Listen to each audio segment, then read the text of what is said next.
कि रूस और नेटो के बीच एटमी टेंशन बढ़ गई है। रूस की नेटो को न्यूक्लियर धमकी सामने आई है। ब्रिटेन को न्यूक्लियर वेपन से डुबोने की चेतावनी जारी हुई है और लातविया, एस्टोनिया को खत्म करने की धमकी दी गई है। पुतिन के करीबी व्लादिमीर सोलोवियोव का बयान सामने आया है। तो क्या नेटो पर परमाणु खतरा है? अब कहां पहला हमला होगा, इसके क्या संकेत मिल रहे हैं आपको बताते हैं। रूस का जो पहला टारगेट है आपको बता दें वो है ब्रिटेन। पुतिन के करीबी की धमकी सामने आई है। सुपर वेपन पोसाइडन से हमला करेंगे, न्यूक्लियर टॉर्पीडो से डुबो देंगे। दूसरा टारगेट कौन सा है? लातविया और एस्टोनिया। पुतिन के करीबी की धमकी है, दोनों नेटो देश को धरती से मिटा देंगे। ये धमकाया गया है साफ तौर पर पुतिन के करीबी की तरफ से। और सुपर वेपन पोसाइडन जो है उसके बारे में हम आपको बताने जा रहे हैं कि पोसाइडन आखिर है क्या। पोसाइडन के बारे में क्योंकि सबसे ताकतवर ये बताया जाता है, nuclear power deep sea weapon इसे कहा जाता है। Self drive under water nuclear torpedo है। पोसाइडन की विस्फोट ऊर्जा 2000 किलो टन बताई जाती है। टॉर्पीडो की रेंज 10,000 किलोमीटर है। हिरोशिमा में गिराए गए परमाणु बम से 133 गुना ज्यादा ये ताकतवर है। अब आपको बताते हैं कि रूस यूक्रेन की जंग में यूरोप की भूमिका हमेशा महाविनाश का डर बनाने वाली रही है और ये भूमिका पुतिन के चीन दौरे के बाद और ज्यादा बढ़ गई है। अब यूरोपीय देशों ने यूक्रेन को सुरक्षा की गारंटी दे दी है, ऐसी गारंटी जिसने यूक्रेन में यूरोपीय सेना के उतरने की आशंका पर मुहर लगा दी है और यही मुहर महाविनाशक जंग का अलार्म बन चुकी है। यानी रूस और नेटो का टकराव तय है, लेकिन कैसे बने ये हालात और क्या होगा इसका अंजाम, देखिए इस खास रिपोर्ट में।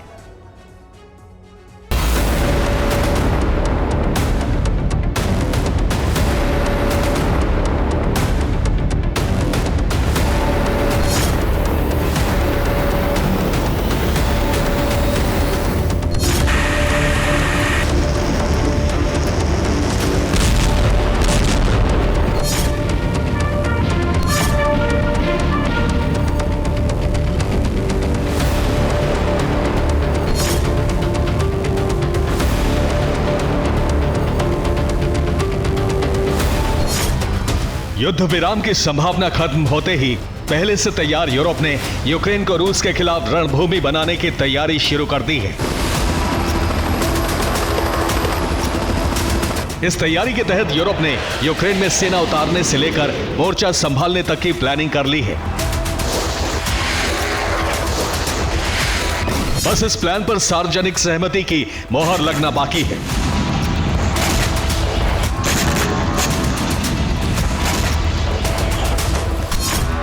यूरोप में रूस का डर, तय रूस नेटो की टक्कर।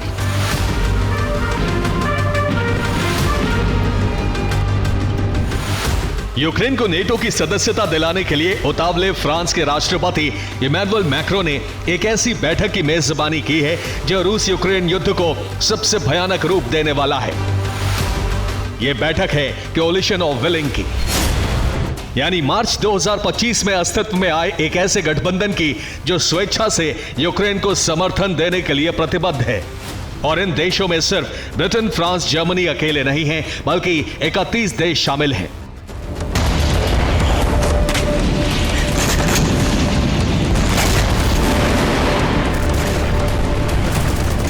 हालांकि इस गठबंधन का मकसद यूक्रेन में शांति स्थापित करना है, लेकिन यही मकसद उन्हें जंग का हिस्सा बनाने जा रहा है। ऐसा इसलिए क्योंकि पेरिस में एक ऐसे फैसले पर मोहर लग सकती है जो यूक्रेन में सैन्य तैनाती तय कर देगी।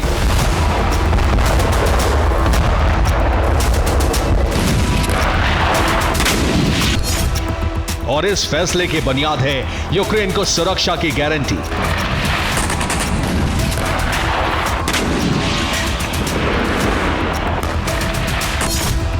दरअसल फ्रांस के राष्ट्रपति इमैनुअल मैक्रों ने यूक्रेन को सुरक्षा गारंटी देने पर हामी भर दी है। इसके अलावा यूक्रेन को राजनीतिक समर्थन भी देने के लिए तैयार हैं।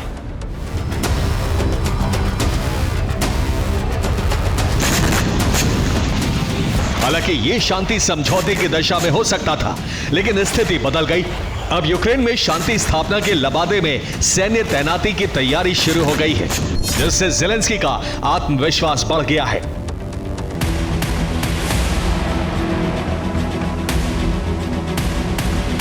इस बयान का सीधा मतलब है कि यूक्रेन में यूरोपीय सैनिकों की तैनाती पर ज़ेलेंस्की तैयार है। वो सैनिक जो सुरक्षा गारंटी के नाम पर रूस के खिलाफ यूक्रेन की तरफ से युद्ध लड़ेंगे। लेकिन सवाल यह है कि यूरोप का वो डर क्या है जिसने यूक्रेन में सैन्य तैनाती के लिए मजबूर किया है? जवाब आगे देखिए।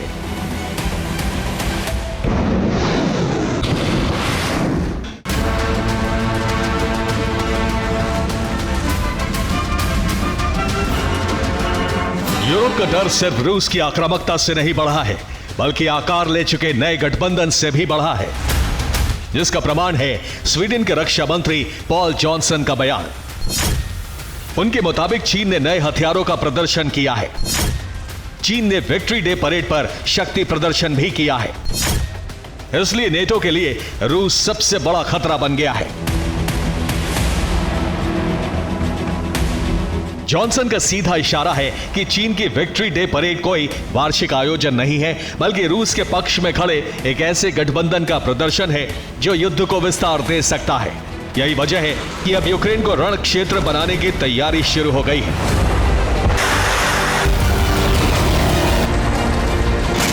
जिसमें पोलैंड की भूमिका सबसे बड़ी होगी। और इसका प्रमाण है पोलैंड के राष्ट्रपति कैरोल नवरोकी का व्हाइट हाउस दौरा, जिनका गर्मजोशी से स्वागत हुआ है।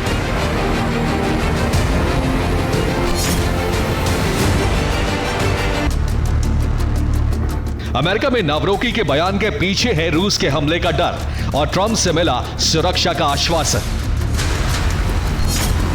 ट्रंप के मुताबिक पोलैंड की सुरक्षा में अमेरिका मदद करेगा।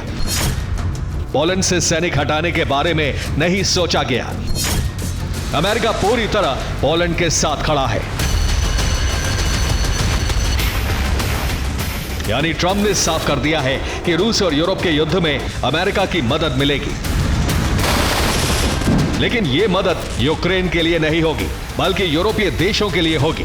अब सवाल यह है कि सुरक्षा गारंटी में यूक्रेन में तैनाती होगी कैसे?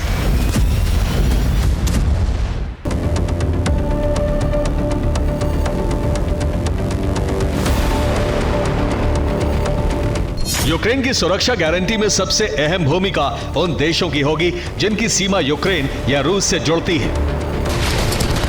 और इस सुरक्षा गारंटी में यूरोपीय सेना की एंट्री तय है। इसके संकेत यूक्रेन के लिए जारी हो रही मदद से मिलते हैं, जिसमें एस्टोनिया ने थेमिस ग्राउंड ड्रोन का रिकॉर्ड बैच भेजने की तैयारी कर ली है। स्वीडन ने यूक्रेन के लिए ग्रिपेन फाइटर प्लेन देने की अनुमति दे दी है। तो वहीं ब्रिटेन ने नाइटफॉल बैलिस्टिक मिसाइल यूक्रेन को सौंपने की तैयारी कर ली है।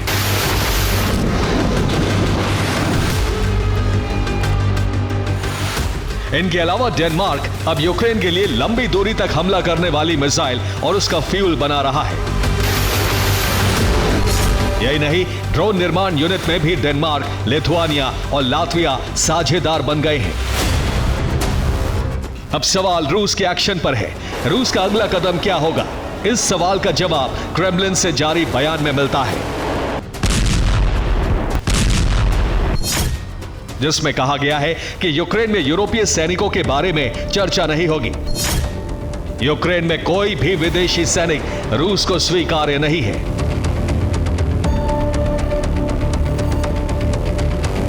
यह बयान पुतिन के यूक्रेन में त्रासदी के लिए यूरोप को जिम्मेदार ठहराने के बाद आया है। यही नहीं, इस बयान के साथ पुतिन ने चेतावनी भी दी है कि अगर रूसी संपत्ति यूक्रेन हस्तांतरित करता है तो वैश्विक अर्थव्यवस्था को नुकसान तय है।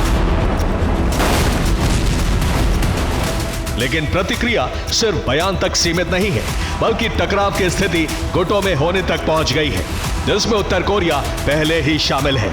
और अब चीन भी हथियारों के कलपुर्जों के साथ सैन्य मदद दे सकता है। यानी युद्ध का भविष्य रूस बनाम नेटो का होगा। Bureau report, TV9 Bharatvarsh. और इस वक्त एक और बड़ी खबर है, यूक्रेन युद्ध पर पुतिन का बड़ा बयान आ गया है। जेलेंस्की से मिलने के लिए मॉस्को सही जगह। मॉस्को जेलेंस्की को 100% गारंटी देगा। जेलेंस्की से अभी कोई समझौता असंभव। और आइए आपको बताते हैं कि आखिर पुतिन ने ऐसा क्यों कहा कि यूक्रेन में शांति असंभव है। यूक्रेन में नेटो सैनिक रूस के टारगेट होंगे। यूक्रेन में पश्चिमी सेना तैनात करने की जरूरत नहीं है। रूस की सुरक्षा के बिना संघर्ष रोकना असंभव है। रूस और यूक्रेन दोनों को सुरक्षा गारंटी देनी होगी। जेलेंस्की से मुलाकात के लिए मॉस्को सही जगह है। जेलेंस्की को 100% सुरक्षा देने को तैयार है मॉस्को, ये कहा पुतिन ने। आपको बता दें एक और बड़ी खबर, नेटो चीफ को लेकर जेलेंस्की का बयान भी आ गया है। यूक्रेन की सुरक्षा पर रूटे का बयान का समर्थन। सुरक्षा गारंटी के लिए कड़ी मेहनत जरूरी। यूएस के साथ भी सार्थक मंथन जरूरी है।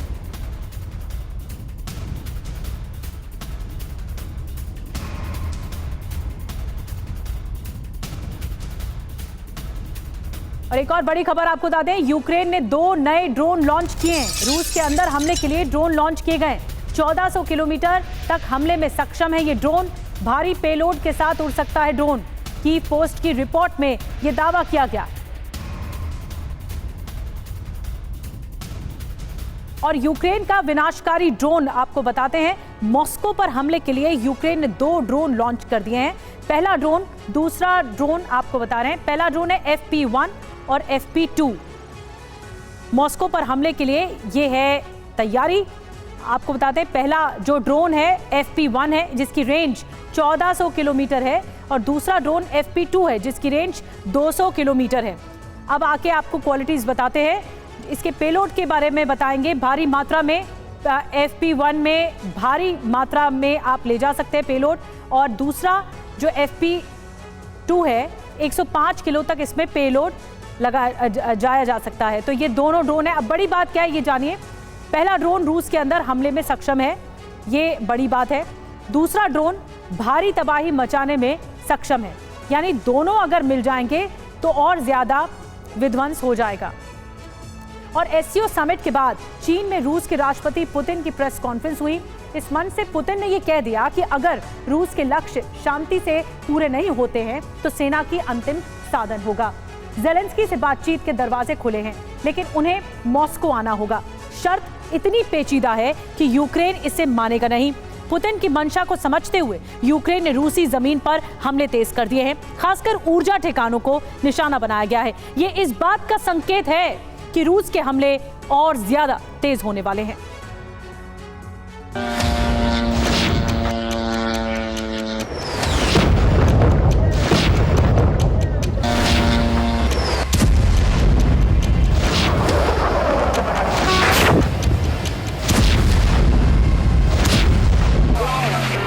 एससीओ समिट और बीजिंग के शक्ति प्रदर्शन मंच से पुतिन की ग्लोबल लीडर वाली छवि मजबूत हुई। चीन दौरे के अंतिम दिन उन्होंने यूक्रेन के साथ छिड़े युद्ध पर अपनी राय भी दुनिया के सामने रखी। जिस वक्त रूस के राष्ट्रपति बीजिंग में प्रेस कॉन्फ्रेंस करके युद्ध और युद्ध विराम के बारे में दुनिया के सामने अपने विचार रख रहे थे, उसी वक्त यूक्रेन रूस के ऊर्जा ठिकानों, सामरिक ठिकानों और फ्रंट लाइन पर ड्रोन और रॉकेट हमले कर रहा था।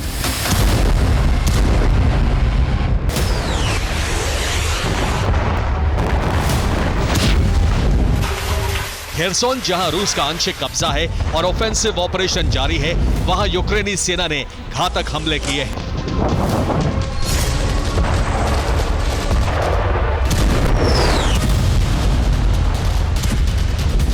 खेरसोन में नीपर नदी पार करने की कोशिश कर रहे रूसी सैनिकों पर यूक्रेन ने ड्रोन हमले किए। यूक्रेन के ड्रोन हमले में रूसी फौज की नाव ध्वस्त हो गई और 7 सैनिकों की मौत हो गई। फ्रंट लाइन पर ब्रैडली सैन्य वाहन से हमले करके यूक्रेन ने रूस की एक चौकी नष्ट कर दी।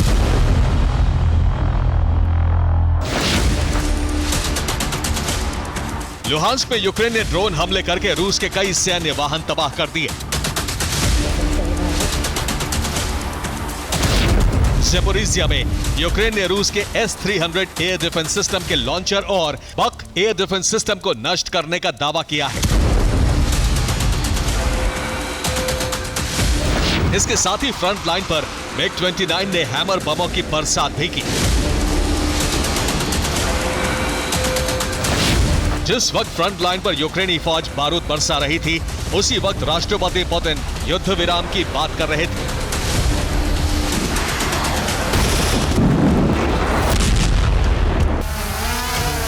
हालांकि पुतिन के इस प्रस्ताव को यूक्रेन के विदेश मंत्रालय ने खारिज कर दिया है। पुतिन ने यह भी कहा कि युद्ध के लिए जिम्मेदार यूरोप है।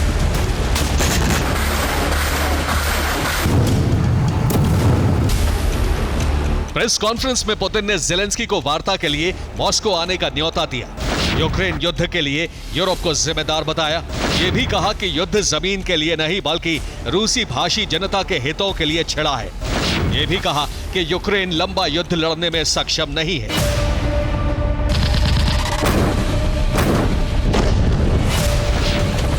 लेकिन पुतिन की प्रेस कॉन्फ्रेंस खत्म होने के बाद ज़ेलेंस्की ने अपना शक्ति प्रदर्शन शुरू कर दिया। यूक्रेनी सेना ने 3 सितंबर की रात रूस के कई अहम सामरिक ठिकानों और नागरिक संसाधनों पर हमले किए।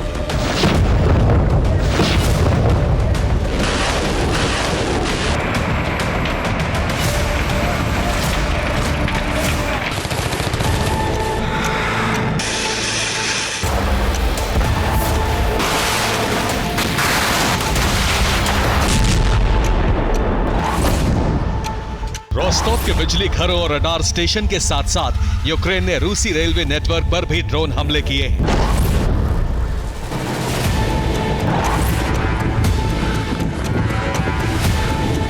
यूक्रेन ने रोस्टोव के कोतेनिकोवा रेलवे स्टेशन पर ड्रोन हमले किए। इन हमलों से रूसी रेलवे स्टेशन का बड़ा हिस्सा क्षतिग्रस्त हो गया।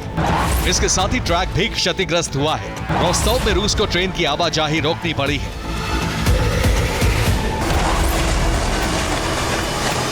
यूक्रेन ने फ्रंट लाइन से लेकर रूस के सीमाई शहरों तक बड़े हमले किए हैं। पुतिन के युद्ध विराम प्रस्ताव को खारिज करने के साथ ही यूक्रेन ने अपना रुख भी साफ कर दिया है।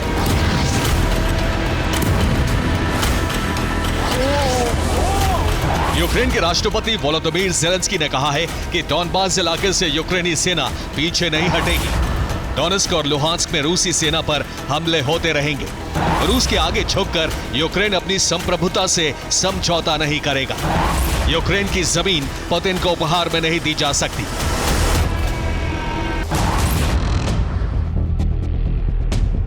पुतिन अब से पहले ज़ेलेंस्की से वार्ता करने से इनकार करते रहे हैं।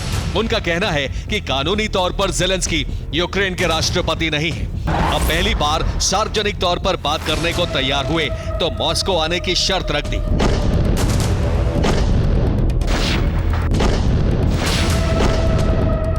यूक्रेन पुतिन के जाल को बखूबी समझता है, इसीलिए मॉस्को का प्रस्ताव खारिज कर दिया गया और रूसी ऊर्जा ठिकानों पर भी हमले बढ़ा दिए गए।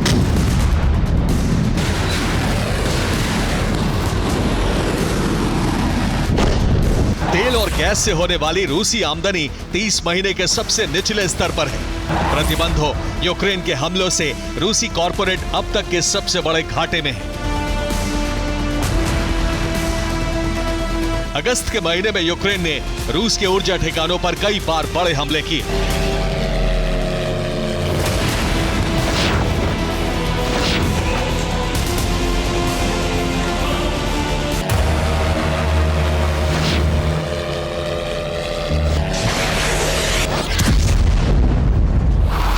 यूक्रेन रूसी अर्थव्यवस्था की रफ्तार को और कम करने के इरादे से ये हमले कर रहा है।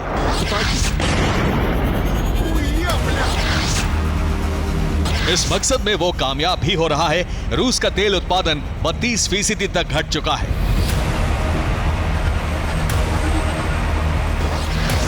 रूस के पास इस वक्त आमदनी का सबसे बड़ा जरिया पेट्रोलियम है। अगर यूक्रेन इसी तरह हमले करता रहा तो रूस के लिए जंग मुश्किल होगी। ऐसे हालात में पुतिन अपने ब्रह्मास्त्र का इस्तेमाल करने के लिए मजबूर हो सकते हैं। Bureau report, TV9 Bharatvarsh. और एक बड़ी खबर मिल रही है, यूक्रेन की सुरक्षा पर मैक्रों का बयान आ गया है। 26 देशों ने सुरक्षा गारंटी का वादा किया है। जंग खत्म होने के बाद सुरक्षा गारंटी मिलेगी। रूस पर यूएस के साथ मिलकर प्रतिबंध लगाएंगे। रूस ने 10 लाख से ज्यादा सैनिक खोए हैं, ये मैक्रों का कहना है।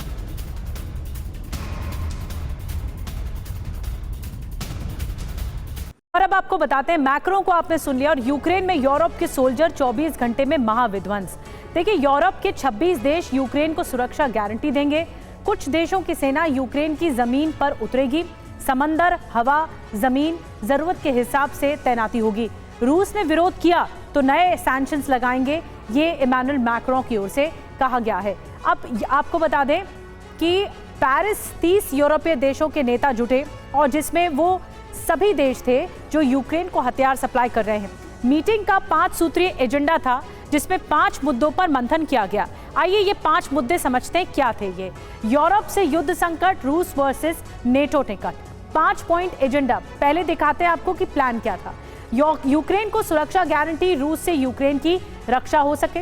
दूसरा, यूक्रेन को हथियार सप्लाई, यूक्रेन लंबे समय तक युद्ध लड़ सके, ये प्लान है।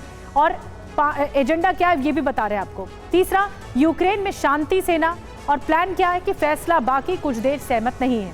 रूस पर नए प्रतिबंध, रूस को आर्थिक नुकसान पहुंचाना भी प्लान है। अमेरिका की भूमिका इसमें बहुत अहम है, तो यूएस को साथ रखने की कोशिश हो रही है। तो ये 5 सूत्रीय एजेंडा है। और यूरोप में समीकरण तेजी से बदल रहे हैं। युद्ध विराम की तमाम कोशिशें विफल होती दिख रही हैं। रूस को काउंटर करने के लिए यूरोपीय देश पेरिस में जुटे हैं। दरअसल ये चीन में पुतिन के पावर शो का जवाब था। पेरिस मीटिंग के जरिए यूरोपीय देश ये संकेत दे रहे थे कि पूरा यूरोप रूस के खिलाफ एकजुट है। सभी देश यूक्रेन को सुरक्षा की गारंटी दिलाकर ही रहेंगे। लेकिन सवाल उठ रहे हैं कि ट्रंप का रुख क्या रहने वाला है।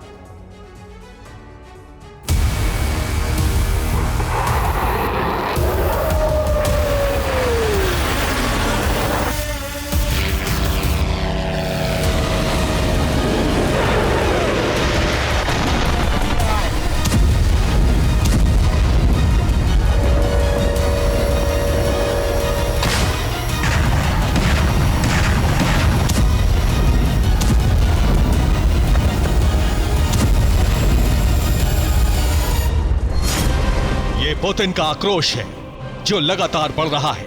इसी वजह से यूक्रेन धधक रहा है, क्योंकि पेरिस में रूस पर अंकुश लगाने के लिए यूरोप के कई बड़े राष्ट्राध्यक्ष जुटे, जिन्होंने यूक्रेन को सुरक्षा की गारंटी के लिए मंथन किया। उधर वार्ता हो रही थी, दूसरी तरफ रूस यूक्रेन में तबाही मचा रहा था। वार्ता से पहले रूस ने 500 मिसाइल ड्रोन से 7 इलाकों में कहर बरपाया, जिससे कीव में कोहरा मच गया। और पेरिस में जुटे नेता रूस को रोकने के लिए अमेरिका की शरण में जाने की तैयारी करने लगे।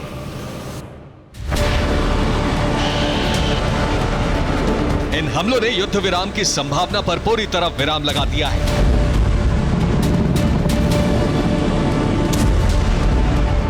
क्योंकि पेरिस में रूस के खिलाफ इकट्ठा होकर यूरोपीय देशों ने पुतिन का पारा बढ़ा दिया है। हालात इतने गंभीर हो गए हैं कि खार्किव से लेकर कीव तक तबाही मचाई जा रही है।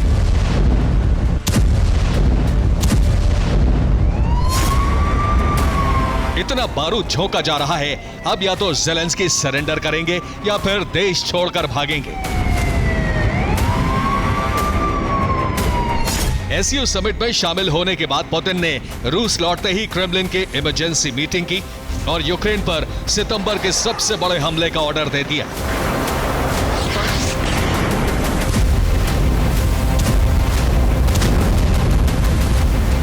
जिसके बाद यूक्रेन में बारूद का ज्वालामुखी फट गया। Odesa, Mykolaiv, Poltava, Kharkiv, Dnipropetrovsk, Donetsk, Luhansk में यूक्रेनी पोस्ट को तबाह कर डाला। इस दौरान रिहायशी इलाकों पर भी हमले किए गए।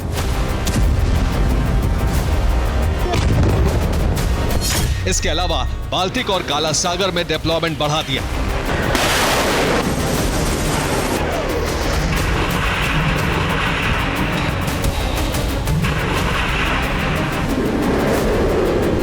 दरअसल पुतिन ने हमलों से यूरोपीय देशों को संकेत दे दिया है कि पेरिस में रूस के खिलाफ ब्लूप्रिंट बनाना भारी पड़ सकता है, क्योंकि आक्रोशित पुतिन अब न सिर्फ यूक्रेन का संहार करेंगे बल्कि मीटिंग में जुटे यूरोपीय देशों पर भी हमला कर सकते हैं।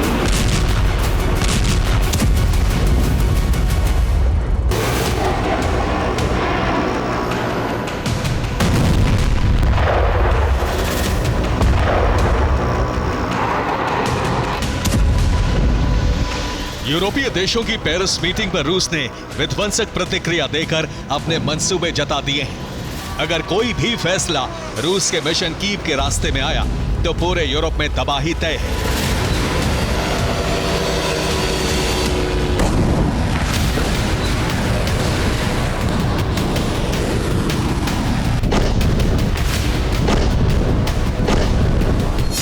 दरअसल यूरोपीय देशों की पेरिस में मीटिंग एससीओ में पुतिन के पावर शो का जवाब है, क्योंकि पुतिन जिनपिंग का गठबंधन सीधे तौर पर पश्चिमी देशों को चुनौती है।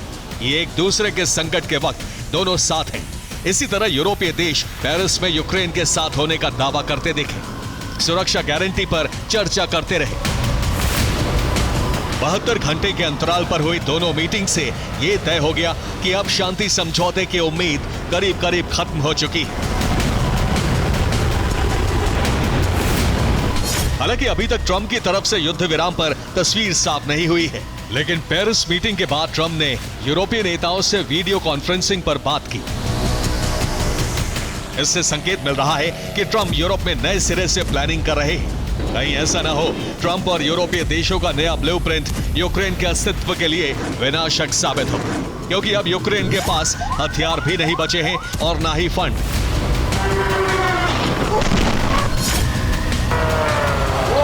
जबकि ज़ेलेंस्की लगातार रूस को ललकार रहे हैं। अब अगर नेटो ने कदम पीछे खींचे तो यूक्रेन बहुत बड़े संकट में घिर सकता है।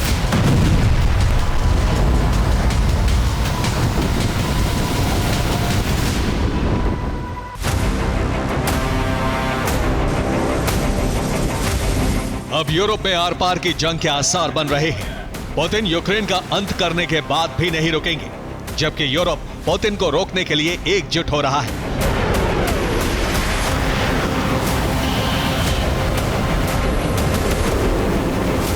यूरोप में न्यूक्लियर अम्ब्रेला बनाने की तैयारी है। अभी यूरोप में परमाणु base Belgium, Germany, Poland, Netherlands, Italy, तुर्की, ब्रिटेन और फ्रांस में है। ब्रिटेन, फ्रांस के अलावा सभी जगह अमेरिका ने परमाणु हथियार रखे हैं। रूस के खतरे को देखते हुए नेटो न्यूक्लियर बेस बाल्टिक और नॉर्डिक देशों में भी बनाने जा रहा है, जिसके लिए अमेरिका से मदद ली जाएगी। यानी बिना अमेरिका यूरोप बड़े संकट में घिर सकता है।